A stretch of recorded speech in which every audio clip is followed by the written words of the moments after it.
ఆళ్ళ రామకృష్ణారెడ్డి గారికి మీరు అవకాశం ఇచ్చారు.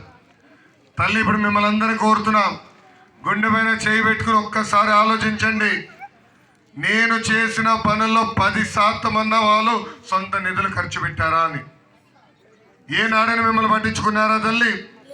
అమ్మ, నిరుపేద కుటుంబాల కోసం నేను ఇక్కడ ఎన్టీఆర్ సంజీవని క్లినిక్ పెట్టా. ఉచితంగా చికిత్స కాదు, మందులు కూడా ఇస్తాం జరిగింది తల్లి. అమ్మ, నేను ఇక్కడ పుట్టలేదు, పెరగలేదు. నేను పుట్టి పెరిగింది హైదరాబాద్లో. కానీ ఎప్పుడైతే నేను మంగళగిరిలో పోటీ చేశానో, మంగళగిరి నా సొంతం చేసుకుని అహర్నిశలు మీకోసం నేను కష్టపడ్డానమ్మా. తల్లి, ఒక యువకుడిని, ఉత్సాహవంతుడిని, పని చేసేదానికి వచ్చా, కష్టపడేదానికి వచ్చా. నా తెల్లగడ్డం చూసి మోసపోతుంది. కరకట్ట కమలాస్తున్నారు ఎవరు? ఆళ్ళ రామకృష్ణారెడ్డి గారు. ఆయనలాగా నేను రంగులేయలేను తల్లి. పని చేసేదానికి వచ్చా. నాలో కసి ఉంది. నాకు 2 లక్ష్యాలు. ఒకటి, పేదరికం లేని మంగళగిరి నియోజకవర్గం. రెండోది, భారతదేశంలో 4000 అసెంబ్లీ స్థానాలు ఉన్నాయి.